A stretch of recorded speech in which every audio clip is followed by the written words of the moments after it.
इस समय हमारे साथ जुड़े हैं समाजवादी पार्टी के वरिष्ठ जो नेता हैं पूर्व विधायक कृपाशंकर जी के पुत्र नितिन पटेल जी।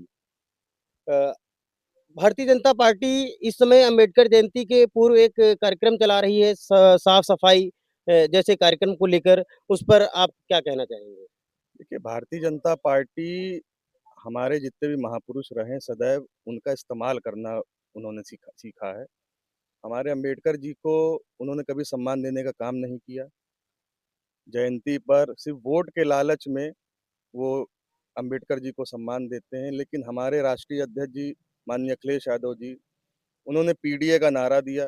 पीडीए में उन्होंने सर समाज को जोड़ने का काम किया और उन्होंने जो बाबा साहब के लिए जो उन्होंने क्षेत्र में और प्रदेश में जो सम्मान दिलाने का काम किया, जो भारतीय जनता पार्टी के नेताओं ने समय-समय पे उनका अपमान करने का काम किया, उसको पीडीए के रूप में हमारे राष्ट्रीय अध्यक्ष मुँह तोड़ जवाब देने का काम कर रहे हैं। साफ-सफाई एक दिन का काम नहीं है, रोज़ होना चाहिए, वो चाहे आस-पास का हो, चाहे समाज की गंदगी हो, चाहे देश में जो वैमनस्यता व्याप्त है, वो डेली एक दिन का नहीं रोज़ का काम है और रोज़ उसकी सफाई होनी चाहिए अपने मन में, अपने आस-पास में, लोगों को जागरूक किया जाए, लोगों को शिक्षित किया जाए, संगठित किया जाए, एकत्रित किया जाए और अपने हक की लड़ाई के लिए हम लोग लड़ना सीखें और मुँह तोड़ जवाब देना सीखें। हम मौजूद हैं पुटरिया में।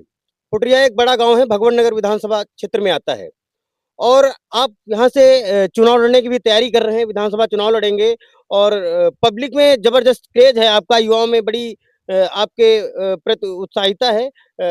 हम एक प्रश्न और करेंगे आपसे अभी कुछ समय पहले उत्तर प्रदेश के मुख्यमंत्री योगी आदित्यनाथ जी ने कहा था कि जितने भी अम्बेडकर पार्क हैं उत्तर प्रदेश में, उनमें चहारदीवारी और छत के लिए हम बड़ी स्तर पे काम कर रहे हैं। आज 14 अप्रैल है और यहाँ तो अ, ऐसा कुछ नज़र नहीं आ रहा है, इस पे क्या कहना चाहेंगे? देखिए, आपने जो सवाल किया, आपको साक्षात उसका जवाब इस कोठरिया में मिला।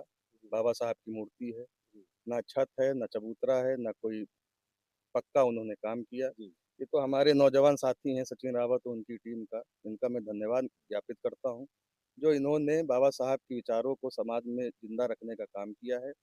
भारतीय जनता पार्टी जैसे मैंने पहले कहा, उसने सदैव महापुरुषों का अपमान करने का काम किया है। इससे हम लोग को सीख लेनी है। हम लोगों को इससे समझना है कि भारतीय जनता पार्टी पीडीए के अधिकारों का हनन करने के लिए सिर्फ सत्ता में बैठी है, उनको अधिकार दिलाने का काम नहीं कर रही। जैसा कि साफ-साफ नितिन सिंह जी ने कहा है कि जो भारतीय जनता पार्टी है, वो सिर्फ़ महापुरुषों का इस्तेमाल करती है। वास्तविकता में धरातल पर उतरकर इस पर कार्य करना चाहिए और जो योगी जी ने कहा था कि चहारदीवारी और छत बनेंगी उस पे अभी तक कोई ज़मीनी स्तर पे काम नहीं हुआ है। ये एक बड़ा सवाल है शासन से मेरा और ये सवाल सिर्फ़ मेरा ही नहीं है, नितिन पटेल जी का है और सचिन रावत जी का भी है और यहाँ पर बैठे सभी मैं आप लोगों को आपके चैनल के माध्यम से मैं ये आश्वस्त करता हूँ, समाजवादी पार्टी की सरकार बनने पर, क्षेत्र में पीडीए का विधायक बनने पर, इस विधानसभा में सबसे पहला काम होगा वो बाबा साहब की इस मूर्ति का सुंदरीकरण करने का काम होगा। ये मैं वादा करके जा रहा हूँ, सबके बीच में बोल के जा रहा हूँ, आपके चैनल से मैं ये मैसेज लोगों को देना चाहता हूँ कि बाबा साहब का सम्मान भारतीय जनता पार्टी के राज में नहीं है, सिर्फ समाजवादी पार्टी के राज में है। मैं सर समाज से अपील करता हूँ कि हमारे राष्ट्रीय अध्यक्ष जी के हाथों को मजबूत करें, अपने हक सम्मान के लिए लड़ें और उनको इकट्ठा करके एकत्रित होके हम लोग इस आताताई सरकार का मुंह तोड़ जवाब दें।